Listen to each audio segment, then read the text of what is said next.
দুঃসাহসিক চুরি ময়নাগুড়ির গোবিন্দনগর এলাকায় মন্দিরে থাকা ঠাকুরের স্বর্ণ অলংকার সহ 4টি মোবাইল ফোন এবং কিছু নগদ টাকা নিয়ে পালালো দুষ্কৃতিকারী। ময়নাগুড়ির গোবিন্দনগরে দুঃসাহসিক চুরির ঘটনা ঘটল রবিবার ভোর নাগাদ। ময়নাগুড়ির গোবিন্দনগরে একটি বাড়িতে গতকাল রাতে একটি পুজোর অনুষ্ঠান ছিল।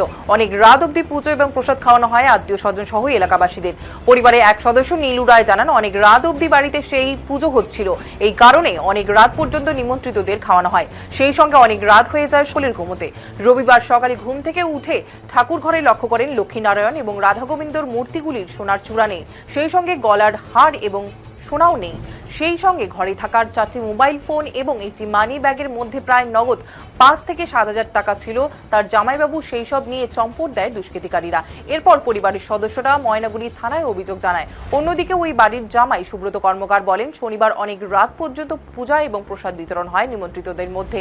অনেক রাত হয়ে যায় ঘুমোতে, ফলে ওই সুযোগ নিয়ে দুষ্কৃতিকারী মন্দিরে থাকা সোনার অলংকার প্রায় 25 থেকে 30 গ্রাম সোনা এবং 4টি মোবাইল ফোন এবং আমার মানি ব্যাগ থেকে প্রায় 5 থেকে 7,000 টাকা নিয়ে চম্পট দেয় দুষ্কৃতিকারীরা। তারা মনে করেন কোনো গাছ দিয়ে হোক বা অন্যভাবে ছাদের ঘরে উঠে সিঁড়ি দিয়ে নেমে তারা চুরি করে ভেতর থেকে শাটারের দরজা খুলে পালিয়ে যায় বলে তাদের ধারণা। এই ব্যাপারে ময়নাগুড়ি থানার পুলিশের বাড়িতে এসে ঘটনা তদন্ত শুরু করেছে।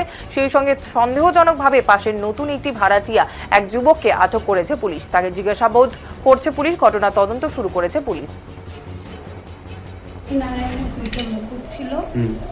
আমার নাম উপেন্দ্র রায়। আপনি কি করেন এই বাড়িতে? আমি এই বাড়িতে কাজে করি। কালকে যখন ঘটনা হয় আপনি কোথায় ছিলেন? আমি তো উপর ছাদে ছিলাম। হ্যাঁ, ছাদে কি করছিলেন তখন? মিডিল ছাদে ছিল ওরা, যাদের যে মোবাইল টোবাইলগুলো চুরি হয়ে গেছে না, তারা ছিল মিডিল পয়েন্টে, আর আমি ছিলাম একেবারে টপ ছাদে। তো ওই আপনি কোনো টের পান নাই কিছু? তখন তো 2টার দিকে ঘুমাইলে আর পরে কি আর টের পাওয়া যায় বলেন তো? আচ্ছা, তা কিছু টের পান নাই? না। মানে এই ছেলেটাকে আগে করে ঢুকেছিল না কিছু এরকম? আমি কিন্তু বাইরের ছেলে, আমি আমার বাড়ি আমগুড়ি। আচ্ছা আচ্ছা আচ্ছা। আমি এখানে আর কি ছেলেটা নতুন আমাদের পাড়ায় ভাড়া আসে। ওকে, সুব্রত কর্মকার। বললাম যে বাড়ি আপনার এই কোন জায়গায় এটা? এটা হচ্ছে আমি এই বাড়ির জামাই। আচ্ছা। আমার বাড়ি হচ্ছে শিলিগুড়িতে। কি ঘটনা ঘটেছে? ঘটনা ঘটেছে, আমরা সবাই রাত্রে, কালকে অনুষ্ঠান ছিল, অনুষ্ঠানের পর ওই রাত্রি সবাই ঘুমোতে ঘুমোতে 4টা 4:30 বেজে গেছে। তারপর শুয়েছি। তারপরে 6টা নাগাদ আমরা উঠে দেখি যে আমাদের মোবাইল নেই, তারপরে আমার পার্সের টাকা নেই, ঠাকুর ঘরের সোনার মূর্তির যে চেন ফেন ছিল, চেন মুকুট টুকুট প্রায় মোটামুটি 20-25 গ্রামের মতো সোনা নিয়ে, প্লাস আমার ক্যাশ 6-7 হাজার টাকা ছিল। 4টে মোবাইল চুরি হয়ে গেছে। বলুন, আপনার মানি ব্যাগটা কোথায় ছিল? মানি ব্যাগটা আমার যেখানে শুয়েছিলাম তার পাশেই, মানে প্যান্টের পকেটেই ছিল। প্যান্টের পকেটে দেখি টাকা নেই, সকালে উঠে দিই। তো একজন তো ধরা পড়েছে এটা শুনে হচ্ছে। হ্যাঁ। ওকে ভাড়া থাকে? ও এখানে ভাড়া থাকে।